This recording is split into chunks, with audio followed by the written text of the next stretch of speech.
Oi, oi pessoas, como estão vocês? Então, vamos falar hoje sobre um dos assuntos dentro da área de biologia, né? Que é a evolução.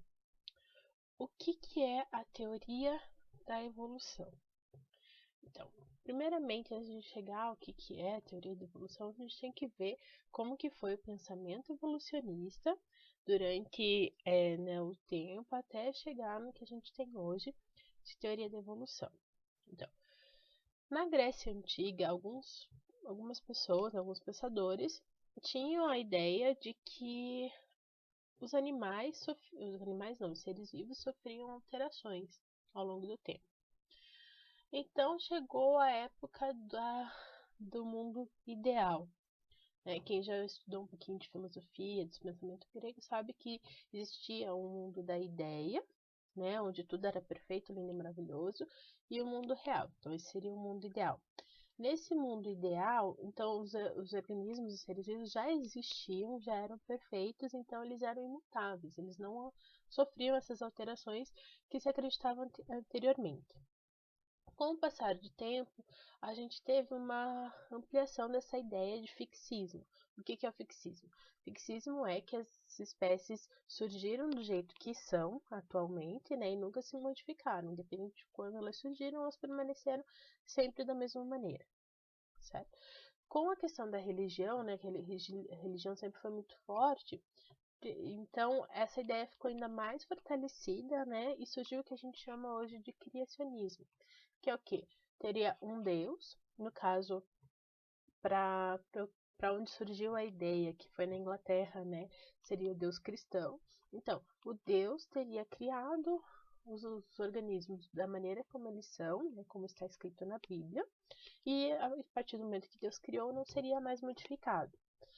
Essa é a ideia do criacionismo, que existem inclusive muitas pessoas que acreditam nisso atualmente. Com, com o passar do tempo, alguns pensadores, né, alguns naturalistas foram vendo que talvez não fosse bem assim. Foram tendo esse pensamento de que os organismos realmente sofriam alterações, sabe? Que eles não seriam fixos. Um desses naturalistas que pensava assim era o avô do Charles Darwin, que a gente já vai falar do Charles Darwin, quem é.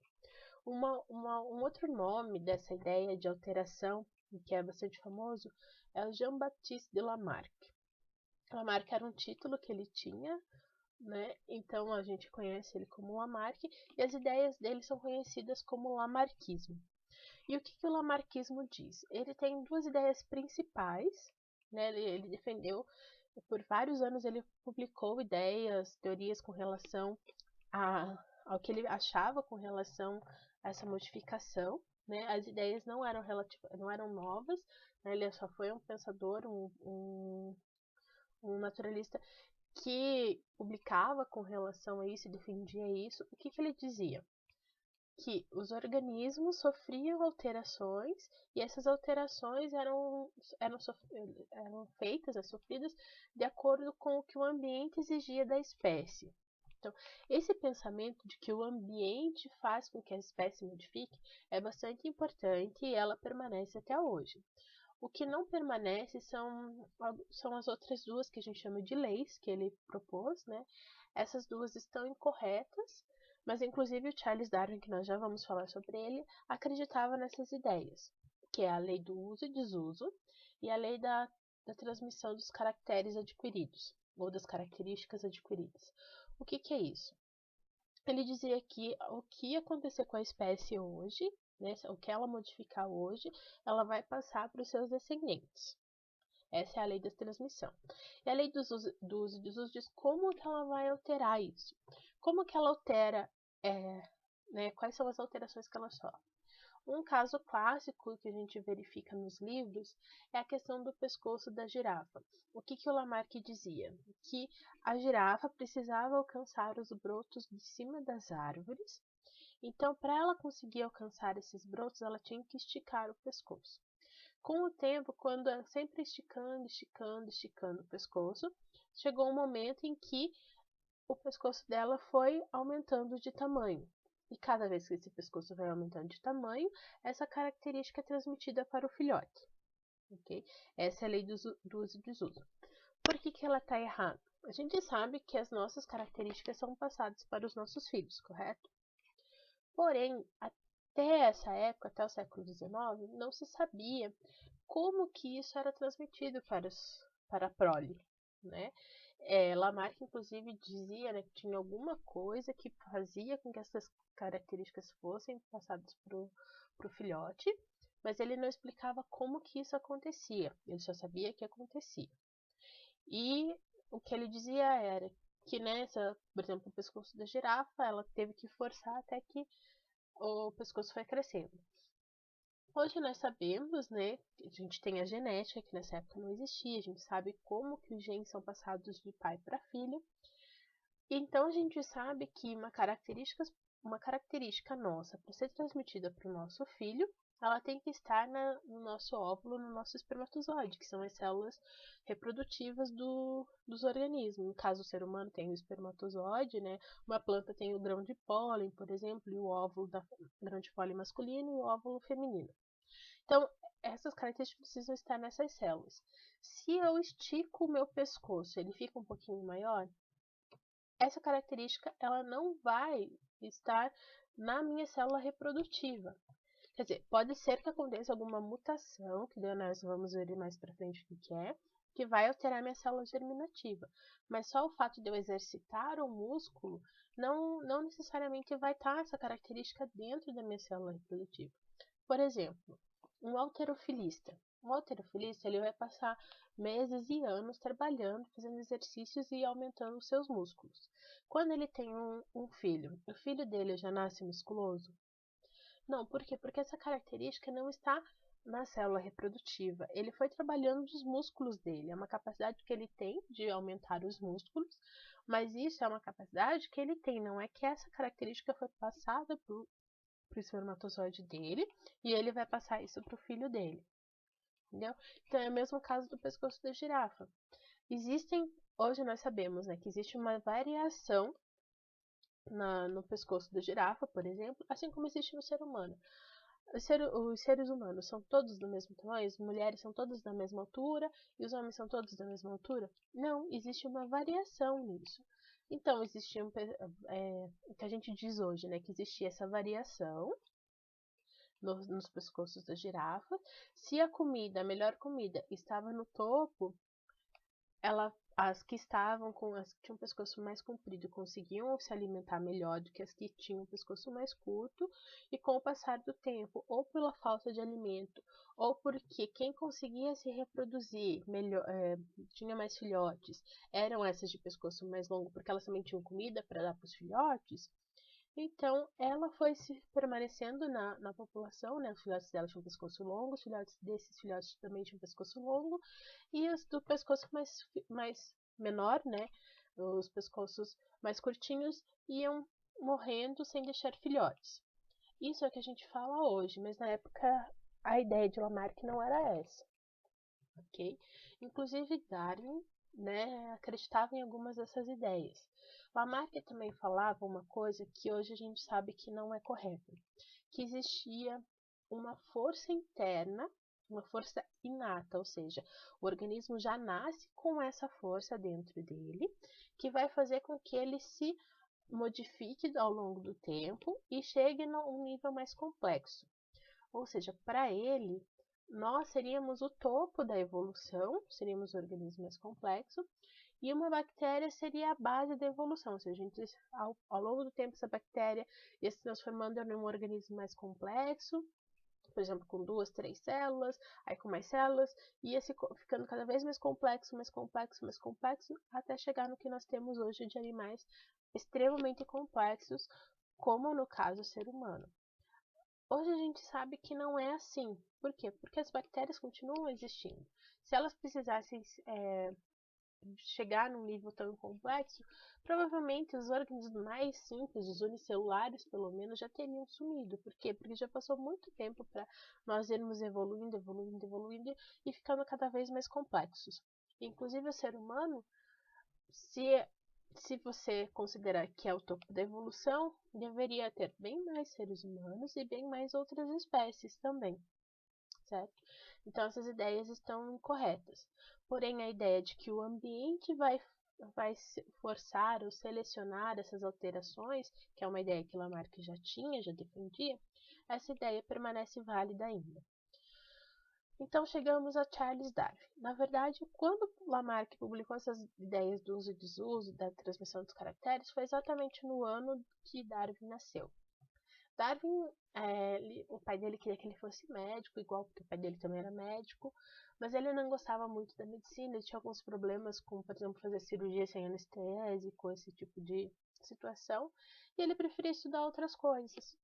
Então ele acabou virando um naturalista, ele lia outros assuntos também, que também estão relacionados com a parte do naturalismo, né? Que, por exemplo, geologia, como que funciona, como que são formadas as rochas, como o que interfere. Inclusive ele tinha um conhecimento, por exemplo, da questão das placas tectônicas que se moviam, de como, por que você encontrava organismos marinhos, vestígios de organismos marinhos em topos de montanhas. Então ele já tinha um certo conhecimento com relação a isso, das leituras que ele tinha e de amizades que ele tinha com algumas pessoas, com outros cientistas, né, com outros estudiosos. E por ele ser um naturalista, ele foi convidado para fazer uma viagem de um navio britânico que ia dar a volta ao mundo, né, ia passar pelo mundo. Ele aceitou essa viagem foi num navio chamado HSS Beagle, durou 5 anos. Nessa viagem ele saiu da Inglaterra, né? O navio saiu da Inglaterra. Ele contornou a costa da América do Sul, praticamente com paradas em praticamente toda a costa, né, da América do Sul. Aí ele foi para ir algumas ilhas, né, foram algumas ilhas na Austrália, aí passou por baixo da África, ele não parou na África, e parou de volta no Brasil, né, ali na região do Nordeste brasileiro, e depois voltou para a Inglaterra. Então, toda essa viagem durou cerca de 5 anos. Nesses 5 anos, Darwin coletou muitas espécies de plantas e de animais e viu muita coisa, as interações nos ambientes, como que eram os ambientes nesses locais, que tipo de animal e planta tinha, mesmo que ele não coletasse, né, o que mais tinha no ambiente. Viu bastante com relação a fósseis também. Teve, inclusive, no Rio Grande do Sul, ele viu um fóssil que ajudou muito nele na teoria da evolução, que surgiu a partir de Darwin, né, o que a gente chama de teoria da evolução hoje. Então, ele coletou bastante coisa. E algumas coisas que ficaram bastante famosas, que ele utilizou no trabalho dele, sim, a questão dos fósseis, né? A questão da similaridade e diferença entre os organismos. Por exemplo, os organismos da América do Sul são bastante similares entre eles, mas diferem bastante do que se encontra na Europa, por exemplo. Né? E na Europa também, os organismos que tem lá são bastante similares entre si, mas diferentes. A questão de ilhas, por exemplo, por que ilhas distantes, mas que têm as mesmas características, por exemplo, de temperatura e umidade, por que elas têm organismos bastante diferentes? Agora, ilhas que estão próximas entre si, mesmo que elas difiram um pouquinho, alguma coisa assim, elas, no geral, elas têm espécies mais próximas, mais parecidas entre si, certo? Por que as espécies das ilhas são parecidas entre elas e entre o continente mais próximo, mas diferem dos continentes e ilhas mais distantes, certo? Outra coisa, quando você tem criação de animais, você percebe que se você der todas as condições ideais para aquele organismo, ele vai se multiplicar bastante, ou seja, ele tem os seres humanos não, os seres vivos têm uma tendência a ter bastante filhotes, né? Porém, na natureza a gente vê que o número de organismos na natureza é mais ou menos constante. Se essas populações têm a capacidade de ter muitos filhotes, por que elas se mantêm constante em número? Não aumenta tanto o número das populações, certo? De indivíduos dentro das populações. Então, com pensamentos com relação a isso, durante a viagem ele fez essas observações. Depois da viagem, ele entregou esses organismos que ele coletou para especialistas nas áreas, né? Então, ele teve informações com relação a quem eram essas espécies, parecida com quem, né? O que tinha de igual, de diferente em cada lugar que ele coletou. E com o tempo, ele foi notando, né? montando a ideia na cabeça dele. Ele começou a escrever essa ideia da teoria da evolução meses depois que ele retornou dessa viagem no Beagle. Uma coisa que ele também utilizou é, quando a gente faz a seleção artificial. O que é a seleção artificial? Não sei se vocês sabem, mas a couve-flor, o brócoli, eles são todos a mesma espécie. Mas assim, todas essas espécies, todos esses organismos que a gente vê, que a gente acha que são extremamente diferentes entre eles são uma variedade de uma mesma espécie. E como que essa variedade tão grande surgiu? Eles pegaram o que a gente chama de mostarda selvagem, né?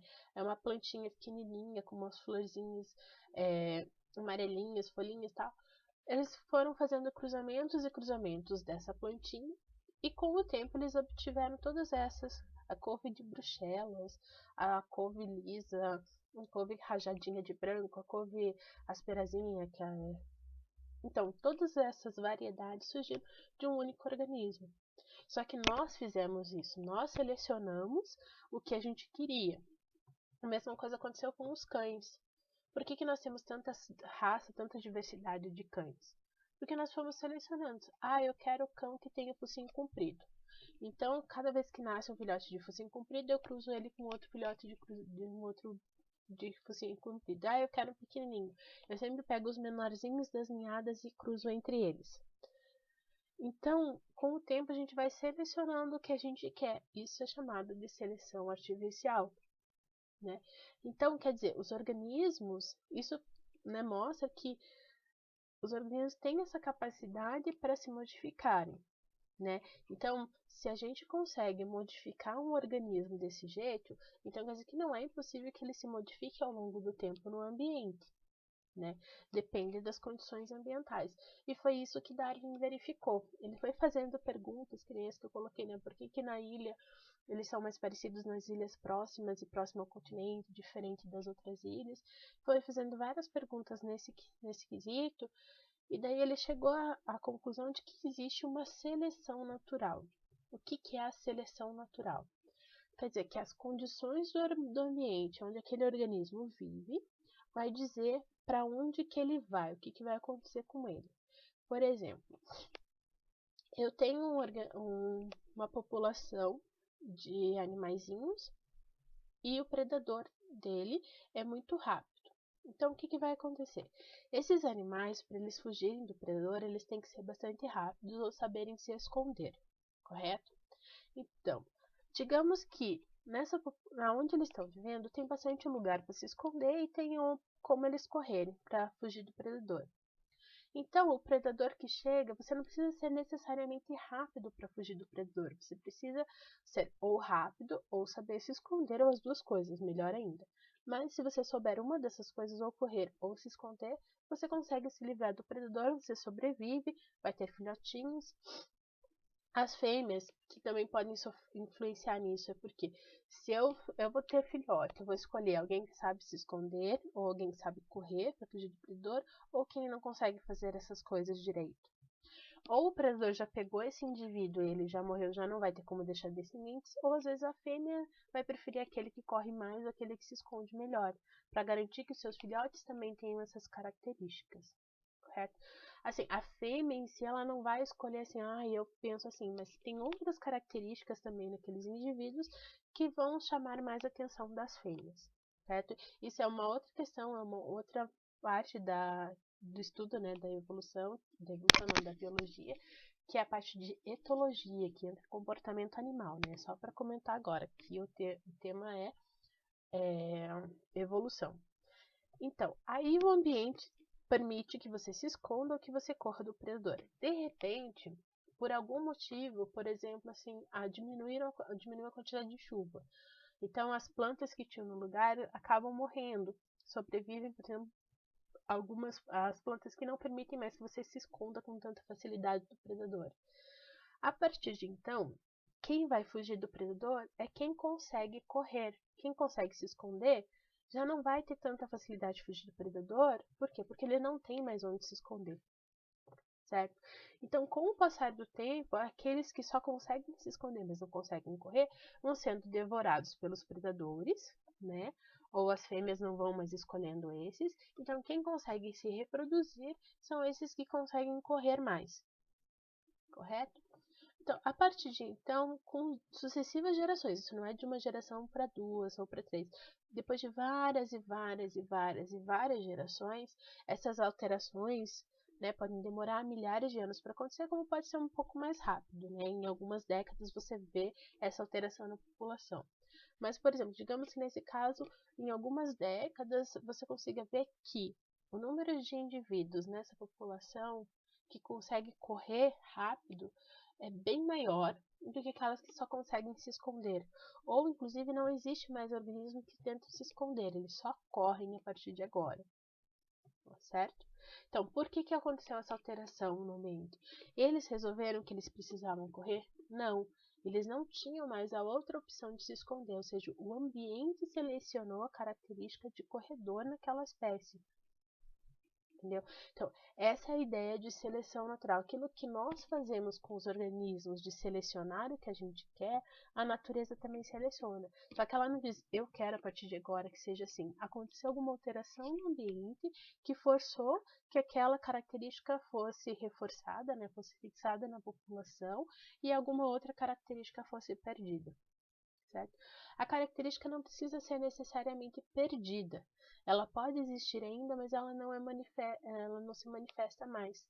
Por exemplo, nós seres humanos, se nós observarmos os outros primatas, né, a dentição deles com o tamanho de boca, etc., de ver que os parentes mais próximos a gente tem aquela boca mais para frente, que seria os bonobos e os chimpanzés. A gente tem a boca mais para trás. Com o passar do tempo, a gente não precisava mais de dentes tão grandes e robustos como os chimpanzés, porque a nossa alimentação alterou. A gente agora consegue fazer uma alimentação mais macia, a gente consegue cozinhar, por exemplo. E nós também não precisamos de uma boca mais tão grande para rasgar os alimentos, a gente pode cortar. Sendo mais macio, a gente pode simplesmente rasgar mais facilmente os alimentos. O que aconteceu? A nossa boca diminuiu, né? Ela retraiu, foi para trás, e nós não temos mais espaço para os sisos. Aqueles dentes do siso que a gente pede, que ficam bem aqui no fundo da boca, então eles não têm mais função pra gente, eles não têm mais espaço.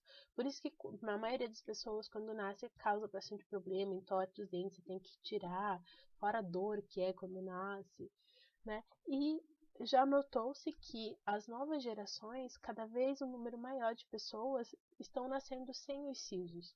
Ou seja, o ambiente que nós criamos para nós mesmos fez com que a gente não precise mais desses dentes e aos poucos existem pessoas que estão nascendo sem os sisos, cada vez mais o número de pessoas sem siso está aumentando.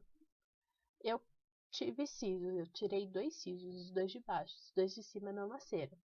Né? Não sei se eu tenho, não fiz radiografia para ver se teria ainda para nascer, acredito que não. Mas então, eu teoricamente teria que ter 4 sisos, eu tive só 2.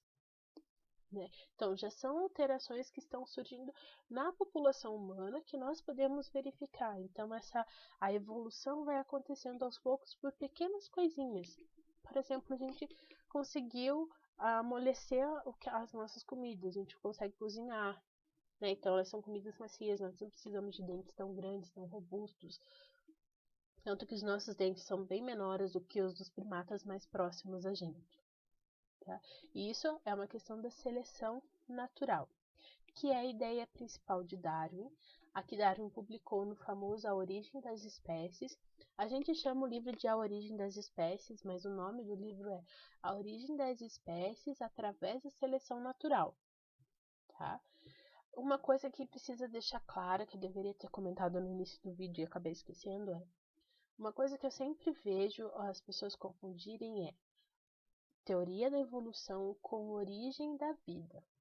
Origem da vida é um campo de estudo que vai tentar determinar como a vida surgiu na Terra, certo?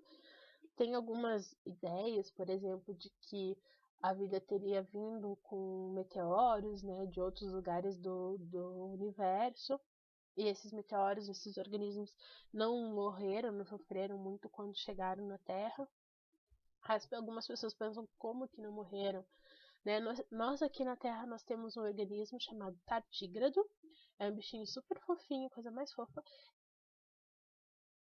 Ele pode ser congelado, ele pode ser esquentado, ele já foi levado para o espaço e ele permanece bem. Nada dessas coisas mata esse organismo, ele continua sobrevivendo. Se você congelar, quando descongelou, ele está lindo lá, continua vivendo, comendo, etc. Então, pode ser que um organismo nesse estilo, por exemplo, mesmo que não fosse um tardígrado, se fosse uma bactéria, mas tivesse essa capacidade de sobreviver a esses diferentes ambientes, né, um ambiente muito quente, um ambiente muito frio, com muita pressão, com pouca pressão, chegasse na Terra. Essa é uma ideia. Foi assim que aconteceu? Ninguém sabe ainda. Mas existe essa hipótese. Tem a hipótese de que na Terra primitiva, né, fizeram em laboratório já o que a gente acredita que tivesse na Terra primitiva, os gases, a água, as rochas, etc. Eles simularam esse laboratório e eles viram que naquelas condições é possível a formação de aminoácidos. Aminoácidos é o que vai formar proteínas. Proteínas, se vocês lembrarem, carne, proteína, a gente é basicamente proteína, né? Então, se a proteína, se os aminoácidos que vão formar as proteínas conseguem ser formados naquela situação, pode ser que seja daquele jeito, né? Foi daquele jeito? Não se sabe, é uma hipótese. Então, para a origem da vida não existe uma teoria, existem hipóteses que estão sendo estudadas. Isso é um campo de estudo da biologia. Não só da biologia, né? Biofísica, por exemplo, pode estudar. Então, isso é um campo. Outro campo de estudo é a evolução. A evolução é isso que eu falei para vocês, né? Essa questão de uma frase que define, né, uma frase básica para evolução é descendência com modificação, que foi o que eu falei. Você vai modificar alguma coisa, se o descendente tem essa característica, ele vai passando, até que os filhotes dele começam a ter outra característica e vão passando assim por diante. Então, descendência com modificação é a parte da evolução. A evolução não quer saber como surgiu a vida, ela quer saber o que aconteceu com a vida a partir de que ela surgiu. Certo? São coisas bastante diferentes, são dois campos de estudo separados, correto? Então não dá para confundir. Outra coisa é que hoje em dia nós temos o que nós chamamos de teoria sintética da evolução. O que é essa teoria sintética? Lembra que eu falei para vocês que Darwin e Lamarck não sabiam como as características eram transmitidas para os descendentes, sabiam apenas que elas eram transmitidas? Então, na teoria sintética da evolução é quando a gente passou a saber como essas características são passadas para os nossos descendentes. Como que isso aconteceu? Ainda no século XIX, existia um monge chamado Gregory Mendel. Ele era botânico e ele começou a fazer experimentos com ervilhas. Não só com ervilhas, mas o artigo que ele publicou, né, ele contou tudo que ele fez com essas ervilhas. Ele tinha espécies de ervilha de diferentes variedades. Lembra que eu falei que é a mesma espécie, só que difere algumas características, são variedades diferentes? Eu falei lá da Brassica, que tem a couve-flor, o brócolis. Então, ele tinha duas variedades de ervilhas e ele começou a fazer cruzamentos dessas ervilhas e ele chegou à conclusão de que as células germinativas, no caso seria o pólen e o óvulo dessas plantas, teriam as características que são transmitidas para a prole, certo? E daí ele mostrou, inclusive, como que você sabe, quem já teve genética vai lembrar do azão-azinho da primeira lei de Mendel. Então, o que seria esse azão-azinho? Eu vou explicar rapidamente aqui, só para dar uma luz de como que é, mas isso seria a parte mais de genética, não entraria nessa questão agora, tá? Aqui, com relação ao que é esse azinho-azão. O que ele notou é que você tem algumas características nos filhotes. Tem algumas características que vêm da mãe, algumas características que vêm do pai. Se vocês lembrarem alguma coisa de genética, devem lembrar, ou pelo menos já ouviram falar, que nós temos nas nossas células, né, 23 pares de cromossomos. Então, vamos dizer que esse aqui seja um parzinho de um cromossomo, esse que é o parzinho de um dos cromossomos que nós temos. Nós temos 23 pares, eu estou representando um par. Nesse parzinho de cromossomos, nós vamos ter vários genes aqui. Tem genes em toda essa parte aqui. Digamos que essa partezinha branca aqui seja um gene, essa tampinha seja um outro gene, o corpo dela seja um terceiro gene e essa parte fininha aqui de baixo seja um quarto gene. Supor. Então, aqui nessa caneta nós temos 1, 2, 3, 4 genes. Né? Digamos que aqui seja a mesma coisa. Estou falando, eu só peguei por causa da cor mesmo as duas. Então, temos 4 genes aqui. O que ele notou é que quando o organismo vai produzir as células germinativas, ele manda uma parte para o filhotinho. Então, esse aqui, por exemplo, é da mamãe, esse aqui é o papai. Né? O mesmo cromossomo, só que aqui o parzinho da mamãe e aqui o parzinho do papai. Aí, quando eles se separam, ele manda um parzinho do cromossomo para o filhote. Então, esse parzinho veio do papai, esse parzinho veio da mamãe e aqui nós temos o filhotinho. Certo? O que ele notou também é que nessas ervilhas que ele estava cruzando, por exemplo, tinha algumas características. Uma tinha ervilhas verdes, a outra tinha ervilhas amarelas. A vagem dessa ervilha era lisa, na outra era rugosa. A cor da flor era diferente, acho que era roxa e branca. Então ele viu que tinha essas características, né, nesses diferentes. Então ele cruzou. Sempre aqui tinha a mesma característica. Depois ele cruzou todas as que tinham a mesma característica desse lado. Por exemplo, aqui era só as flores roxas, por exemplo, aqui só as cores brancas. Ele viu o que acontecia. Depois ele juntou as duas. Aí o que ele viu? Né? Como que fazia para nascer? Por exemplo, a gente chama de azão azinho. Né? Seria, por exemplo, um deles aqui. Aqui seria a mesma coisa, por exemplo, azinho, azinho. Aqui seria a mesma coisa, azão, azão. E aqui, por exemplo, seria o azão, azinho. O que seriam isso? Aqui seriam alelos. O que é alelos? Alelos é o mesmo gene, só que ele tem alguma modificação. Por exemplo, esse aqui ele vai fazer a cor amarela na ervilha, esse aqui vai fazer a cor verde. Mas todo esse cromossomo? Não, só o gene. Digamos que essa parte de cima aqui e essa parte de cima aqui sejam o gene que vai dar cor para a ervilha, esse aqui dá cor verde, esse aqui dá cor amarela, certo? Digamos que, daí nesse aqui todos eles têm verde, desse lado aqui todos eles têm branco. E sempre foi assim, sempre que ele cruzava, esse aqui com esse aqui ficava desse jeito, esse aqui com esse aqui ficava desse jeito. Até que ele cruzou os dois. Aí ele viu que tinha umas proporções diferentes, nascia. Algumas plantas tinham a cor verde na ervilha, outras plantas tinham a cor amarela na ervilha. Certo? Mas como que, assim, nasceu essas duas cores, mas se você misturou? Então, teria que ter alguns com misturado. Aí, o que ele percebeu? Que, por exemplo, aqui, a cor amarela seria dominante. Então, mesmo que quando acontece de o filhote ser assim, a cor dele vai ser amarela, porque a amarela domina o verde. Mas quando o filhotinho é assim, ele vai permanecer verde, quando o filhotinho é assim, ele vai permanecer amarelo. Aí ele fez cálculos de probabilidade, viu como que faz, quem que é dominante, quem que é o recessivo, de acordo com o que ia nascendo, e ele ficava brincando com isso. Então ele publicou um artigo. Algumas pessoas dizem que Darwin já tinha esse artigo do Mendel na sua biblioteca, mas por ser em alemão, ele não tinha lido, porque Mendel publicou em alemão. Por muito tempo, esse artigo do Mendel ficou esquecido.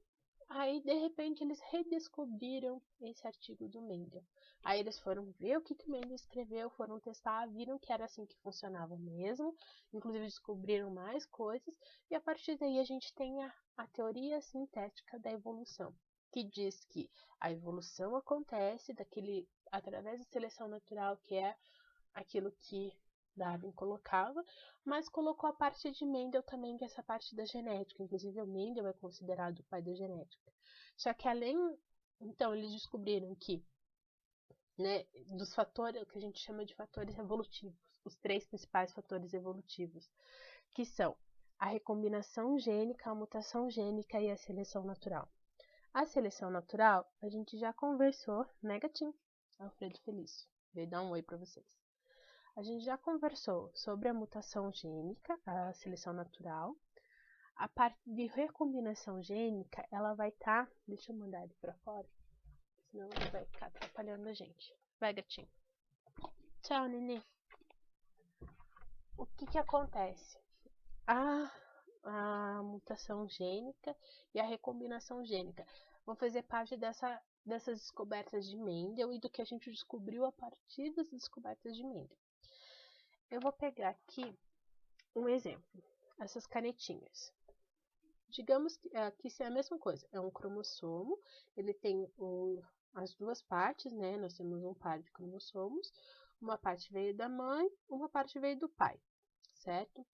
Aí, essa pessoa aqui, ela vai produzir os gametas dela, ou o espermatozoide, ou o óvulo.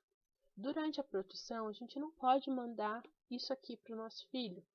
A gente lembra que vem metade do pai, metade da mãe? Então, esse aqui também vai ter que mandar só metade. Então, a gente vai dividir isso aqui. Esse aqui vai numa célula, por exemplo, num espermatozoide, e esse aqui vai no outro espermatozoide. O que acontece na recombinação gênica? Em vez de ele ir assim, acontece um processo que a gente chama de permuta, ou crossing over, em que os cromossomos eles vão trocar partes. No caso, aqui eles trocaram a tampinha. Nessa troca de partes pode ir um gene ou vários genes, depende de como foi feita essa recombinação gênica. Nesse caso, a gente mandou 2 genes. Lembra que eu falei que era essa parte branca, uma tampinha, um corpinho, essa partezinha de macho? Então, nessa permuta aqui, eles trocaram esses 2 genes. Correto? Então, quando ele dividir, esse aqui vai para um espermatozoide, esse aqui vai para o outro espermatozoide. Por que isso gera modificação, né? Uma variabilidade genética maior? Por quê? Porque antes, todos os indivíduos eram ou assim, ou a mistura dos dois, certo? Então, digamos que esse gene que ele aqui forma corpo e olho. Por exemplo, cor do corpo, a cor do olho. Aqui o corpo e o olho vão ser verdinhos, aqui o corpo e o olho são vermelhinhos. E digamos que quando você junta os dois, todos eles vão continuar como se fosse só verdinho.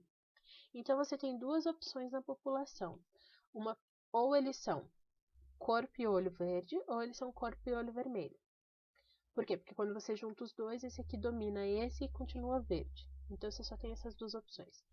Quando eu troco esses genes, por exemplo, agora eu tenho um que é todo verde, por exemplo, eu tenho esse aqui todo verde, corpo e olho verde.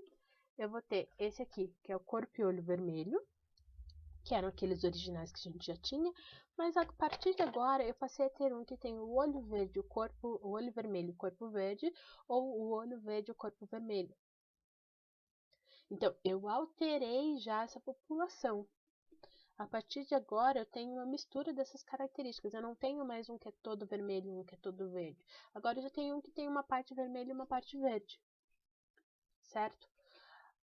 Isso vai acontecendo aos poucos. Digamos que daqui a pouco eu mude outra parte do corpo aqui, né? Por exemplo, um outro gene aqui que tem a ver com outra coisa. Por exemplo, a perna. Eu posso ter uma perna... por exemplo, um pouquinho mais curta, que é uma longa, uma um pouquinho mais curta.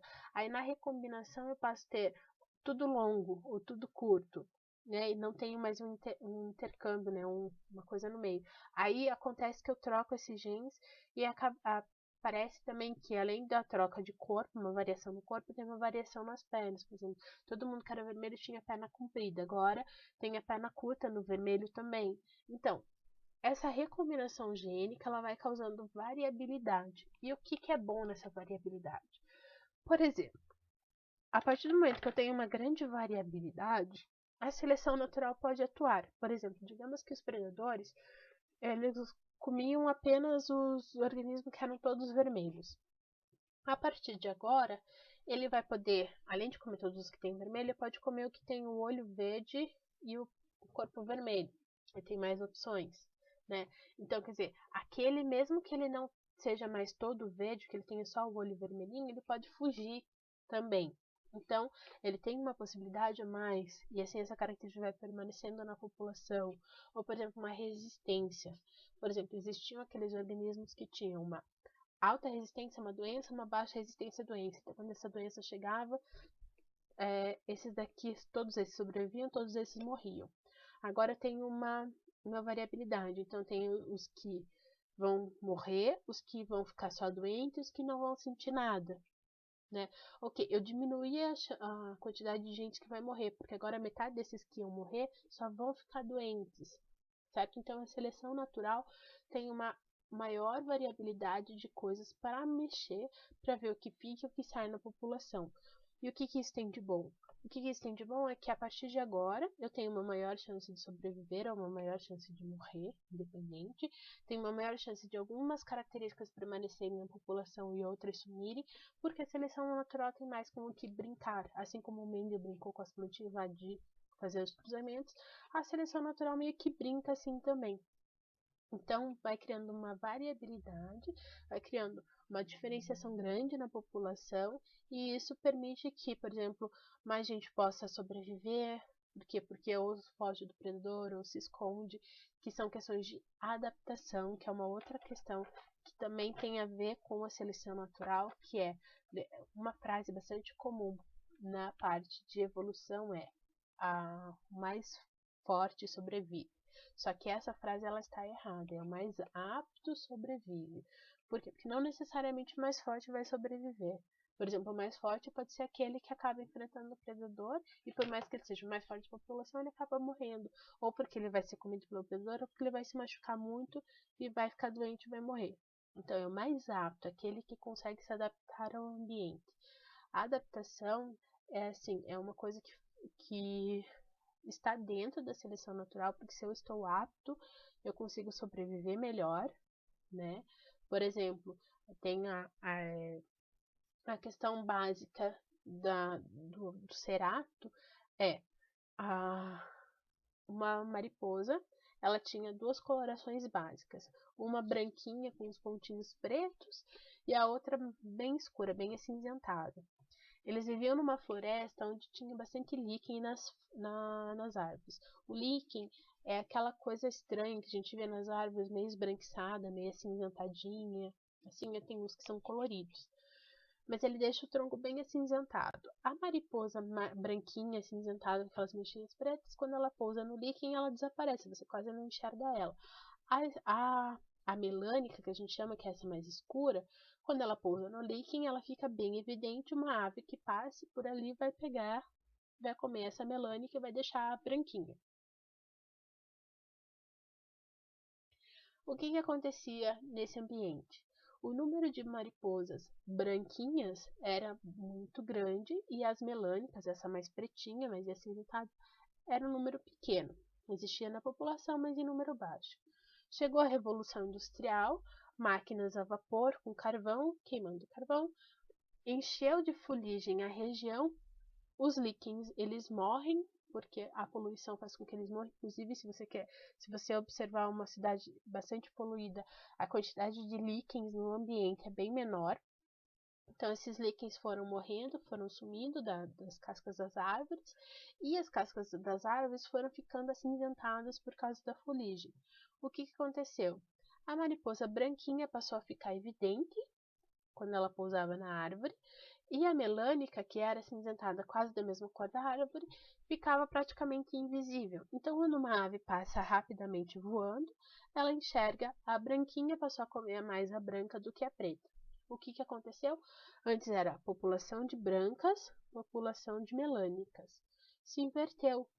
A população de melânicas aumentou bastante e a população da branquinha diminuiu bastante. Por quê? Porque o ambiente mudou. Então, a melhor adaptação ao ambiente era quem? Era ser clarinho, né? Ser clarinho era a melhor adaptação ao ambiente natural.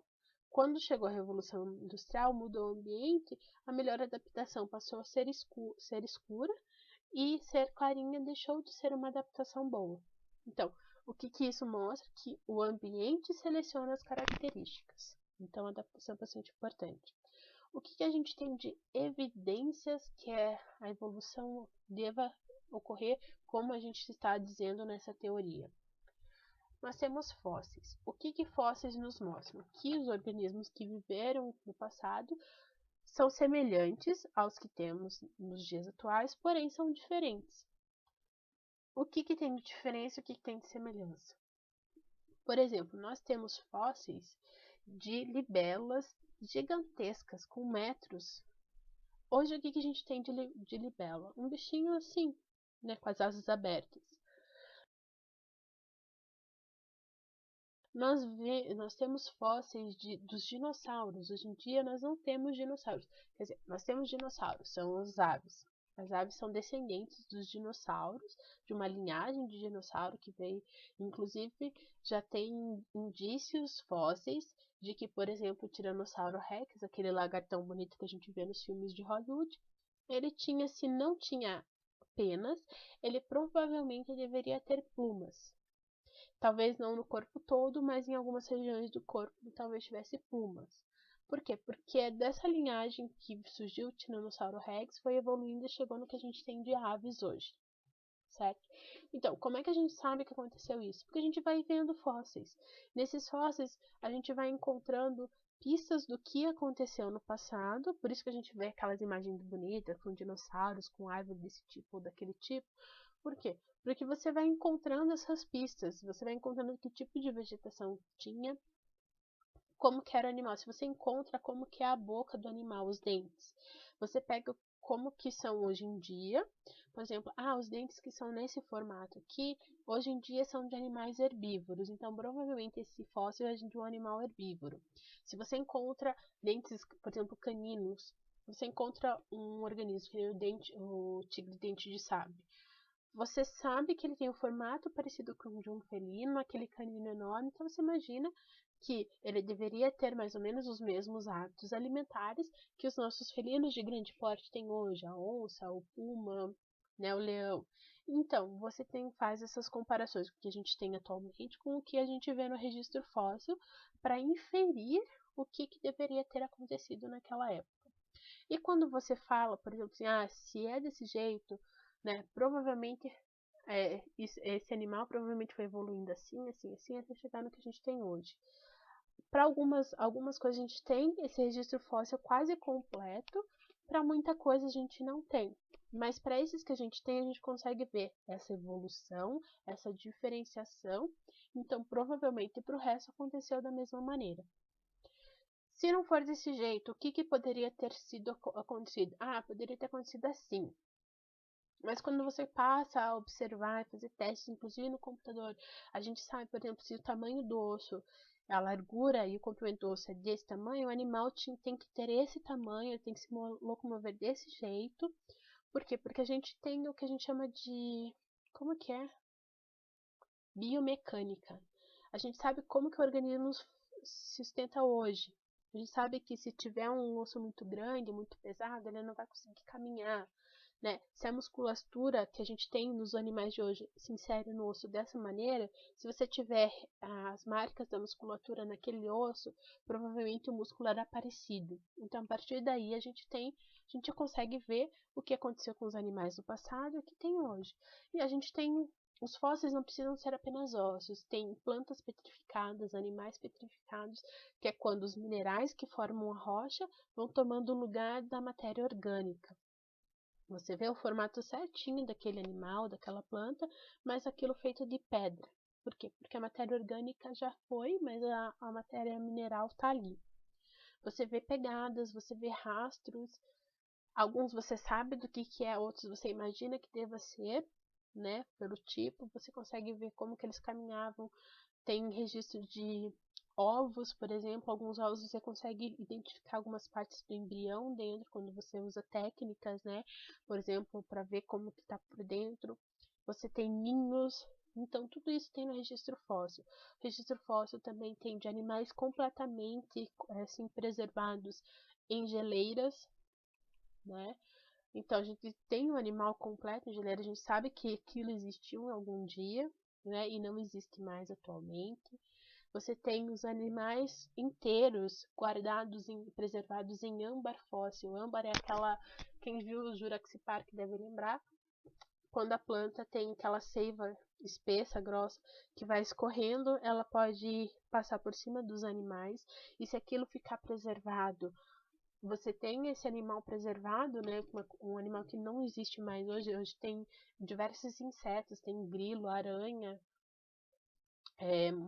mosca, pernilongo, enfim, diversos insetos, artrópodes, né? Porque a aranha não é inseto, preservados em âmbar. Então a gente tem essa informação do que tinha no passado. Lembrando que fóssil não é qualquer coisa que você enterra, que morreu, enterrou, que vira fóssil. Inclusive tem animais que a gente vê que eles foram soterrados vivos ainda. Ou seja, aconteceu um desastre ambiental, um soterramento, o animal ficou preso lá, não conseguiu sair e acabou morrendo. E como aquele soterramento não permitiu que os organismos decompositores chegassem no organismo para decompor, ele ficou preservado. Então, o fóssil só se preserva se o organismo que morreu ou que foi enterrado vivo não sofrer decomposição, certo? Daí, se as bactérias e fungos que fazem decomposição não conseguirem decompor aquele organismo, ele fica preservado em rochas, certo? Então, fóssil. Nós temos a anatomia comparada. O que é anatomia comparada? A gente vê que todos esses organismos fósseis e todos os organismos que a gente tem atualmente, você pode comparar, né? Por exemplo, os membros anteriores dos organismos.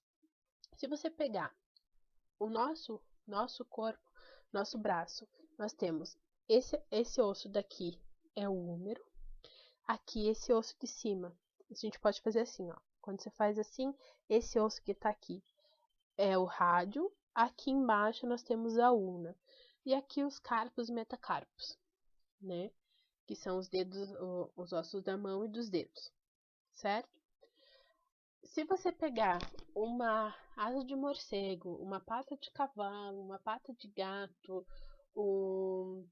asa de ave, asa de morcego, já falei, nadadeira de baleia, nadadeira de golfinho, você vai ver que, por mais que tenha uma diferenciação, por exemplo, a asa de morcego, ele tem os dedos extremamente afilados e compridos, mas estão lá os carpos e metacarpos. Ele tem o húmero, ele tem o rádio, ele tem a ulna na mesma posição, ou seja, nos membros anteriores. Pode ser mais curto, mais comprido, mais curto, mais comprido, mais fino, maior, né, mais grosso, mais robusto, mas os ossos são os mesmos. O que isso nos diz? Que algum ancestral comum tinha esses ossos, e conforme foram feitas as descendências, o ambiente foi selecionando, até que foi modificando um pouco esses ossos, mas eles permanecem lá. Isso corrobora a teoria da evolução, certo? Então, uma coisa que eu também não expliquei anteriormente, que é bom frisar. O que é uma teoria? Teoria no dia a dia a gente utiliza como uma hipótese qualquer, certo? Para a ciência não é uma hipótese qualquer, é uma hipótese cujos cientistas já testaram de diversas maneiras e a cada teste que você faz, você corrobora aquela ideia. Por exemplo, que nem eu falei, nós temos os fósseis. Os fósseis, cada vez que você acha um fóssil novo, você estuda, você vê lá, todos eles têm o mesmo padrão. Por exemplo, todos os mamíferos têm esse mesmo padrão de ossos no membro anterior. Isso corrobora que ocorreu uma modificação, uma descendência com modificação, que é uma ideia da teoria da evolução, né? Então, os fósseis corroboram isso, a anatomia comparada corrobora, cada vez que você acha um indício, a questão da genética, você vai vendo que vão ocorrendo mutações e mutações e mutações. E, por exemplo, em bactérias que tem uma geração, as gerações em um mês você tem milhares de gerações de bactérias. Tem bactéria que em um dia você tem várias gerações. Sabe que em minutos elas se dividem e tem filhotinhos. A partir daí você pode pegar uma linhagem de bactéria, colocar lá, você sabe o que você tem lá dentro, né? Você fez o estudo, todo o mapeamento genético dela, você colocou lá para crescer em uma placa com determinados nutrientes. A partir de então você sempre faz uma placa com esses mesmos nutrientes, nessa mesma quantidade.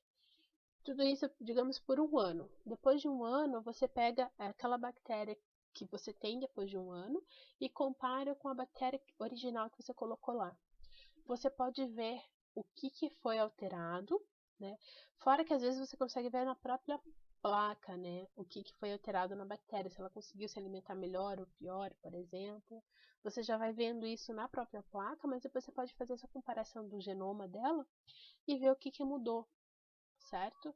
Então, a partir de então, desses estudos, cada vez tem mais estudos, você vai corroborando essa hipótese. A partir do momento que você tem muitas e muitas corroborações de uma hipótese, ela pode subir para a teoria. Então, teoria é quando uma hipótese já foi testada de diversas maneiras e ela continua sendo válida, ela é o que explica melhor o que a gente vê na natureza. É a hipótese correta? Não sei, mas pelo que eu sei até hoje, o que melhor explica o que a gente observa na natureza é essa hipótese. Então, provavelmente é isso que ocorre, é essa teoria. E com a teoria da evolução é assim, pelo que a gente vê acontecendo no meio ambiente, pelo que a gente vê nos estudos que a gente faz, ou de observação do próprio meio ambiente, ou de observação em laboratório, de experimentos em laboratórios, o que melhor explica é essa teoria da evolução. E o que a teoria da evolução nos diz? Que ocorre uma descendência com modificação e essas modificações que permanecem na população e são derivadas das mutações e das recombinações gênicas, e é o ambiente que vai selecionar isso, ou seja, a seleção natural. Ok? Então, teoria da evolução é isso. Então, gente, eu voltei para falar para vocês sobre a mutação, que eu fiquei de falar e acabei não falando. O que a mutação é? Mutação é qualquer alteração no DNA de um organismo. Essas alterações podem ocorrer de diversas maneiras, né? O que a gente tem, por exemplo, uma troca de uma base, como que é o DNA? O DNA, se vocês devem lembrar, né, de genética, o DNA ele é uma fita dupla formada por bases nitrogenadas. Essas bases a gente denomina como adenina, timina, citosina e guanina. Elas se unem, a timina e a adenina, e a citosina e a guanina, né, cada uma de um lado dessa fita, dessa dupla fita, elas vão se unir e vai formar a dupla fita que a gente costuma desenhar sempre ela em espiral, né, porque ela vai se enrolando. O que pode acontecer?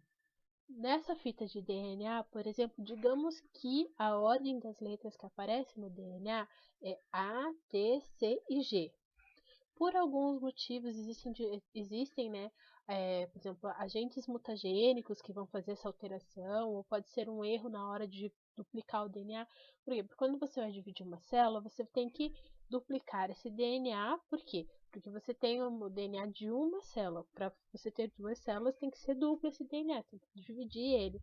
Então, o que acontece? Essa dupla fita vai abrir, você vai fazer uma cópia dessa fita. Essa fita vai ter metade dessa fita vai para uma célula, metade vai para outra, mas ela vai com a parte complementar, né? Ela vai fazer uma nova fita aqui para juntar com essa, uma nova fita aqui para juntar com essa que você tinha.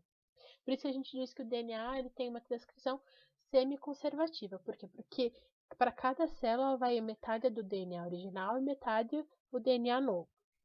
Durante essa duplicação, pode ser que aconteça um erro, por exemplo. Então, digamos que na fita original a gente tem A, T, C, G. Mas por algum erro, o T virou um C, por exemplo. Então, você não vai mais ter A, T, C, G. Você vai ter A, C, G, C. Isso é uma mutação, ou seja, é uma alteração no DNA. Essa alteração pode ser que não tenha significado nenhum, pode ser que tenha um significado muito grande. Pode ser que essa única alteração modifique a proteína que vai formar, a proteína que vai sair desse gene, de uma maneira tão grande que seja impossível do organismo sobreviver. Pode ser que essa mutação, apesar de acontecer, ela não mude a proteína, sabe? Por quê? Porque o nosso DNA ele tem uma característica que a gente tem para formar as proteínas, a gente precisa da formação de aminoácidos. Os aminoácidos eles são formados a partir de 3 bases nitrogenadas. Por exemplo, aqui nós temos 4, né? Essas 6 vão formar um aminoácido, essa aqui com mais 2 vão formar um segundo aminoácido. A junção desses aminoácidos vão formando as proteínas que vão formar, né, tudo o nosso corpo e outras tudo que precisar formar a partir do DNA vai ser formado a partir desses aminoácidos. O que acontece? Alguns aminoácidos, eles têm mais de uma sequência, mais de um trio de aminoácidos, de bases que formam ele. Por exemplo, aqui ATC, aí tem outro que é AAC, por exemplo, vai formar o mesmo aminoácido. Então, se, por exemplo, aqui vier um A, por AAC, ele vai formar o mesmo aminoácido. Então, não vai modificar. Você vai ter um alelo diferente desse gene, mas no final vai ser como se você não tivesse alteração. Existem alterações que vão fazer diferença sim. Lembra que eu falei de Mendel que tinha a ervilha amarela e a ervilha verde? Então, é o mesmo gene. Ele sofreu, digamos que o amarelo seja o original. Ele sofreu uma mutação e a proteína que sai, em vez de fazer a cor amarela, agora ela vai fazer a cor verde, certo? Então, o organismo sobrevive, ele tem uma característica diferente, mas é o mesmo gene ainda, só mudou um alelo. Então, isso é a mutação. E essas mutações fazem com que a gente tenha uma variabilidade genética também. A mesma variabilidade que a gente consegue lá com a recombinação gênica. Então, a gente tem uma maior variabilidade a partir dessas mutações. Correto? Uma coisa que eu acho bastante interessante, que talvez seja bom eu comentar com vocês, é que tem mais uma prova de que a seleção natural acontece, de que a teoria da evolução está correta. São os chamados genes Hox. O que são esses genes Hox? É um conjunto de genes que ele vai determinar, quando o embrião está se formando, esses genes estão ativos e eles vão definir o que vai ser a cabeça, o que vai ser o tronco, o que vai ser os membros, certo? Então ele faz essa definição. Como é que ele faz? Esses genes comandam os outros genes que vão formar o que a gente precisa no corpo.